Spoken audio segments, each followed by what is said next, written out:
It's quite a topical issue recently, so we need to fucking talk about pronouns. Pronouns are words which take the space of a noun.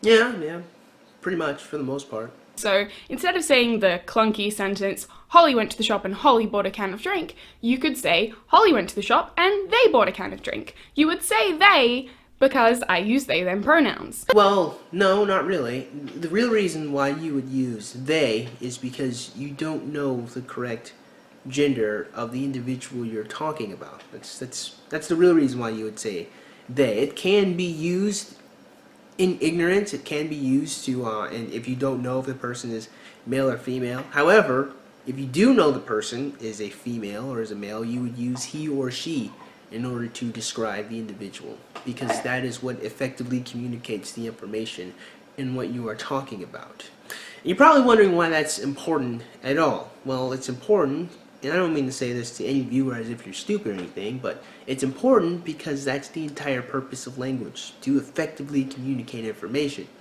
So if you have to use they and them pronouns, it means you're only communicating part of the information. You're not really effectively telling the person if they're a male or a female, because you don't really know. So you can use it, this is true. However, to be more correct, you would say Holly went to the store and she bought, I don't know what, a gallon of milk? I don't know what you said. Let's get down to the fucking basics. You use the pronouns that someone wants you to use that correspond with the gender they identify as. Not really. No, really the basics is you use the pronouns that effectively communicate information. Now see, the thing is, Holly, it's very clear and obvious to me that you're a woman. Now, you're probably wondering, how could I possibly come to such a conclusion when I don't know anything about you other than the way you look? Well, the answer is actually quite simple, and I can illustrate that with this M&M's wrapper. Now just bear with me for a second. There's still some M&M's in here, so I have to do this carefully. Alright, now on this M&M bag, you can see that there are two M&M characters, right? Got the red one here, the green one there. And I don't mean to talk to people, you find viewers as if you're stupid or anything, but yeah, I gotta take it step by step in order for you to get the point more efficiently, okay? So, on this bag of wrappers, you have two characters, right? Now, I'm gonna ask you a very simple question. Which character on this bag of M&Ms is the female? Now, if you think about it for a second, you'd realize that that's an absurd question. It is preposterous to ask which M&M is feminine. Why is that? Because they're fucking chocolate candy in a hard shell. That's why. They have no genitalia. They can't reproduce. It's absurd. It's silly. It's silly to ask. Yet, despite the fact that it is so silly, you can still answer the question, can't you, viewer? Which M&M is female? Well, the answer, the obvious answer, is the green one. Now, how can you come to such a conclusion? With no genitalia, and the fact that it's hard candy, how can you come to the conclusion that this one is the female M&M? Well, the answer, my friends, is actually quite simple. It is because there are traits that we all, as human beings, understand to be that of the effeminate. For the M&M, obviously, it's all in her eyes, and it's all in her full lips. You can see that better. There you go. Now, I'm going to explain this in simple terms and step by step, but not because I think anyone watching the video is stupid, but so you guys can all follow the train of thought logically and coherently in the best form I think I can explain it. As human beings, we are pattern-seeking creatures, and we consistently view patterns and learn them and try to understand how they work. The entire purpose of learning mathematics is not really so much to learn conversions, although that helps when you're cooking. And the whole point of learning mathematical equations isn't really so much to calculate how long it'll take for you to get from point A to point B, although that's very helpful. The point of learning mathematics, and language for that matter, like English and writing, is to help you be able to formulate your thoughts in a coherent, logical manner. Okay? So the reason why you learn Pythagorean's theorem is not so much because you need to understand, you need to find the hypotenuse of a triangle every day of your life, because you probably will never have to. The point is to understand that a squared plus b squared equals c squared. It's very simple. From a to b, you need a and b in order to find out c, right? So when it comes to learning and understanding, recognizing patterns, we can take this further in the way that we view other human beings. The reason why we can have the concept of male and female is because we understand that there are some traits that you find primarily in males and then primarily females. Otherwise, if there weren't any traits that you could find consistently between males and females, the two words wouldn't mean anything. They would be useless, since the entire purpose of language is to effectively communicate information. So, Holly, in question, the reason why I can tell that you're obviously a female is because you have more traits of the effeminate than you do the masculine. And that you have a much softer voice, your skin looks softer and fairer, the shape of your eyes and the shape of your lips are all clearly indications that you have a higher amount of estrogen in your body than you do testosterone. And you can find this consistently. The way you can tell that I am a man, despite the fact never seeing my penis, is the fact that I have a great degree of facial hair. My hair is shorter in the shape of my eyes and the shape of my nose and mouth. Again, we can all come to these conclusions simply by looking at a person's face, because there are traits that we primarily find in males and females. And this doesn't mean that the traits can never overlap. This doesn't mean that you can never find a male that looks effeminate. It doesn't mean that. However, mostly, which generally speaking, primarily, which is the word I've been using the most, you find specific traits in males and females. For example, you can find a tall female. That doesn't mean that being tall is no longer a masculine trait. It just means you found a woman with one trait that is masculine. You can even find a woman with a deep voice. Once again, it does not mean that having a deep voice is now a feminine trait. It just means you found a woman with a masculine trait, because deep voices are primarily found in men. And that is how we are able, as all pattern-seeking, pattern-understanding human beings, how we are all able to understand that the green M&M is the feminine M&M. Just had to explain that because I want you guys to understand what else I have to say throughout the course of this video. Continue. I'm personally agender. I use they, them pronouns. To use other pronouns for me is just fucking wrong. They, them isn't my preferred pronouns, they are my pronouns. If you're not using them, you're just referring to me incorrectly. You wouldn't refer to the cis guy you went to high school with as she, because obviously he doesn't use she, her, hers pronouns. See, the interesting thing about all of that is, the reason why you don't refer to the cis guy in high school as she is because there would be a breakdown in communication. Say the cis guy in high school, 6'2", broad shoulders, say he worked out on a regular basis. If I were to use she and her pronouns to describe him, saying Jerry went to the supermarket and she bought, I don't know, a bag of chicken nuggets. When I said this to someone else, they would expect Jerry to look like a female. To, I don't know, maybe be short, long hair, maybe wearing a skirt, who knows, a dress, skinny jeans perhaps, who knows. The fact is, the image I just put in this person's mind when I'm talking about Jerry is that of a female. Something that we all collectively understand or all register as the effeminate. I would not be correct in saying that Jerry is a she or a her or is a female, because that's not the idea that Jerry is portraying currently. It would just be wrong. The same way if I called a cat a dog, it would just be wrong. You don't say that because the dog doesn't identify as a cat. You say that because effectively you would be communicating the wrong information. That's why you don't call Jerry she or her, because you're not communicating information correctly, and you're going to confuse the individual who finally sees Jerry, and there's going to be like, well, Jerry's a man, Jerry's not a woman. So. And just as using the wrong pronouns for someone who is cis, meaning cisgender, meaning identifying with the gender they were assigned at birth as, is offensive, it is even more offensive to transgender people. Well, offensive doesn't mean wrong. So if you're of the inclination that people's feelings do not matter in terms of effectively communicating information, then it really doesn't matter how offensive calling someone the so-called wrong pronouns is. Because technically they wouldn't be the wrong pronouns if you correctly identify the person's genitalia or the way the person actually is. And now you're probably wondering, like, why is that shit even important? And to most people, you wouldn't really need to ask that question, why is correctly identifying someone's sex or gender even important? But to answer your question, just in case you are one of those people wondering, it's because we treat men and women differently. That's why it's important. I don't really think I need to go into more detail than just that. Why would it be more offensive? Because it's a fucking act of aggression and disrespect against someone who probably already endures multiple acts of erasure, disrespect, and violence in their everyday life just because of how they identify and live. You know,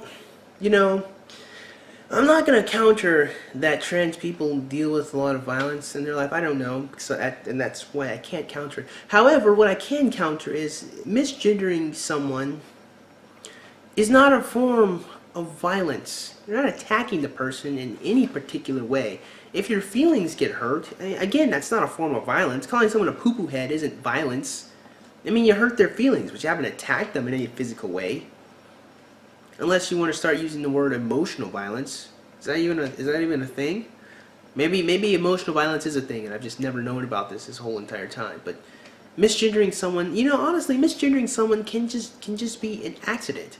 If you walked into somebody, you wouldn't say that's an act of aggression or violence. You would say it was an accident. Why you have to be, I don't know. It just seems a bit of an overreaction to me to call misgendering someone a form of violence when it can just as easily just have been a mistake. Okay? It's not okay. Let's take Caitlyn Jenner, for example, who recently just came out as trans and was on the cover of Vanity Fair, as everyone probably knows, because it's a very hot topic right now. Yeah, this video is a bit dated, but dated or not, it's still relevant, because people still don't understand this concept. To refer to Caitlyn as anything other than she, her, herself is wrong, even if you're referring to her 20, 30 years ago. She is a she identifies as a she has always been a she is just only now allowed to actually identify and present that way. Now, see, this is the problem with messing with language, because it becomes really confusing and honestly just no way to reconcile or even make sense of the world when you start saying that Caitlyn Jenner was always a she from the beginning, because Caitlyn Jenner has had children with a female. Now, if you understand the way sex works, you would know that it's not possible for two females in order to make a person in any natural sense, but Caitlyn Jenner was able to do that. And the reason why Caitlyn Jenner was able to do that was because Caitlyn was named Bruce Jenner, and Bruce was a male that had a working penis that produced spermatozoa. That would mean, under every definition of the word man, Bruce Jenner would fit under that. The moment you start trying to tell me that I can understand the concept of man independent from all the traits that make a man, well, a man, you have defeated the very purpose of the word itself. You have even defeated the very purpose of the word female and woman and she. If I can understand what a woman is independent of her ability to produce eggs, independent of her short stature or low muscle mass, I don't know, the fullness of her lips, the wideness of her hips. If I can understand what a woman is independent of all those traits that make a woman, it defeats the fucking purpose of the word. Because then I can no longer communicate that that's what I mean when I say woman. So, no, Bruce Jenner was indeed a man. He produced children with a woman naturally. He didn't need to splice his DNA with anything.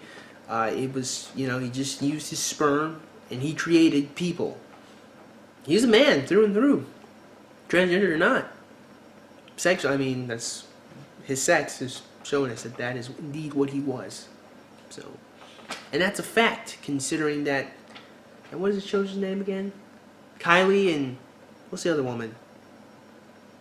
I want to say it's not Kelly. I don't fucking keep with celebrities. You know what I mean?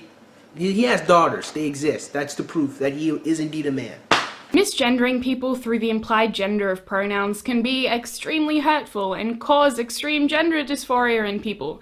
And guess what? You don't know if someone you have just met might be trans, might just use different pronouns, or might experience gender dysphoria. You don't know that. And you want to know something? You're right. I don't know that. What I do know is how the English language works. So I'm going to use the English language as intended in order to communicate information. Because that's the point. It's not about hurting people's feelings. It's not about making people upset or angry. The English language is simply about effectively communicating what I mean to another person. And the most interesting thing I find about pronouns anyway is that you don't actually use pronouns to describe the person to the person. You usually use pronouns to describe something happening between two other people. You know, usually at least. So, guess what you do to avoid gendering them? You use neutral pronouns. Wow, who would have thunk it? The most common pronouns which are considered neutral are they, them, their, themselves. Before you jump in with, but them is plural, you use that to refer to more than one person. Well, yes. No, you don't always. It can also be singular. Fucking ask a linguist. You're wrong. You probably already use they, them as a singular pronoun. You just don't realize it. Well, yes, you can, but as I said earlier in the video, you don't refer to the individual as they and them because you know their gender. You say it because you don't know. And because there are traits that we can clearly see, and since the vast majority of human beings match these traits, it makes I mean, in the game of chance, which would be like 85% of the time, you're going to be correct when you call a man and a woman a woman. It would actually be a little silly to walk around and ask people constantly what their preferred pronouns were. Specifically, I mean, for the most specific of all reasons, the fact is you won't even be using their preferred pronouns usually in their presence, because you use it to explain shit to other people, not the person you're currently talking to. Hell, the truth of the matter is you can go your whole life without ever hearing anyone refer to you with any pronouns, because they won't be talking to you when they do. Imagine your friend just got off the phone with a doctor, and you don't know who their doctor is. You would say, oh no, what did they say? There we go, you just used it singularly. See last video clip. Things not to do that goddamn he, she, he thing. That's just silly and incorrect and offensive. Or use it. Some people might use it pronouns, but normally it's considered extremely dehumanizing and really awful, because guess what? People aren't objects. Now you might be going, oh, but if I'm supposed to not gender people, how do I know what gender they are and how to refer to them? It's kind of something that you pick up by like going through life and seeing human beings on a consistent, regular basis. If you saw someone with long hair, you might be wrong, but 90% of the time, you'd probably be right in assuming that that person was a woman. And especially if you saw someone in yoga pants when it's not really cold outside. Yeah, I think again, 90% of the time, you'd be correct if you thought it was a woman. Because it's usually women who will walk around in yoga pants at any and all times of the day despite the weather. That's just an example on top of my head. I'm sorry, I don't know. You can use dress. That wouldn't work as well, but... So... Guess what? You ask them. Don't just say, are you a boy or a girl? Because some people are neither, and also that might be none of your fucking business. First of all, I mean, the chances that the individual will be neither a male or a female is ridiculously small. Such a minute amount of the people in our population are eunuchs. So, again, it would be silly to feel the need or any inclination to ask that question. That's point number one. Point number two, yeah, it would actually be all of your business if you intend on trying to have sex with that person. It would be important to know whether or not they were a boy or a girl. I would say it would probably be one of the most important things to know. One of them. Just saying. But you can start out by saying, hi, sorry, what pronouns do you use? Again, that's silly, because you will not be talking to that person using their pronouns. If they don't understand what you're saying, good chance to give them a little education in transgender issues. Asking people's pronouns should definitely be common etiquette. And what do you do? No, I'm sorry. I'm not saying this to be offensive, but that's silly. No one needs to ask me what my preferred pronouns are for very obvious reasons. In fact, if anyone thought that I was a woman, I would be incredibly confused as to how they could possibly come to that conclusion. It wouldn't even make any sense for anyone to feel the need to ask me what my preferred pronouns are. And that is the way the vast majority of human beings operate in the world. Again, I'm not saying this shit to be offensive or just to be mean. It's just that, excuse me, you're asking something incredibly silly and mostly unneeded for most of the population of humans that exist. If you misgender someone, just quickly apologize and correct yourself, as you would do with one of your cis friends. Well, that's the end of her video and subsequently the end of mine. So I just want to say I didn't make this video to be mean or inflammatory or rude or violent to any trans person or anything like that. It's not really my intentions, you know. So, and I'm not really saying that so I can avoid the obvious accusation that I'm transphobic or anything like that matter. No, but seriously, I really made this video because I want to explain to a lot of people who don't understand the purpose and concept of language. So again, I'm not doing this to be a dick or to be cruel or anything, but a lot of people need to understand that when you start messing with language, it makes communication really confusing. And it literally can defeat the very purpose of words itself. I mean, the moment you start telling me that I can understand a woman, independent of the traits that are supposed to make up what a woman is, you have literally defeated the very purpose of the word. Obviously, same thing with man. If I can understand what a man is, independent of the traits that we all understand are masculine, then it defeats the very purpose of the word. And the interesting thing about this is we all understand what those traits are.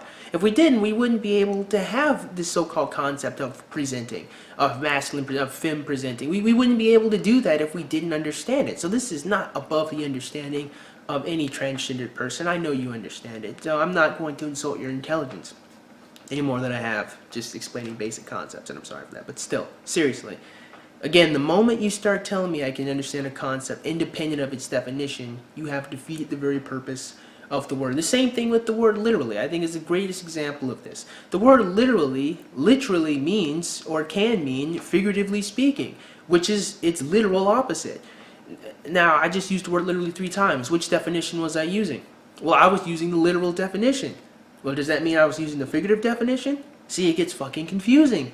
Now you don't know which definition I'm using. And you can't know because I used the word in its same exact context. There's nothing that separates the word literally meaning figuratively from literally meaning actually representing.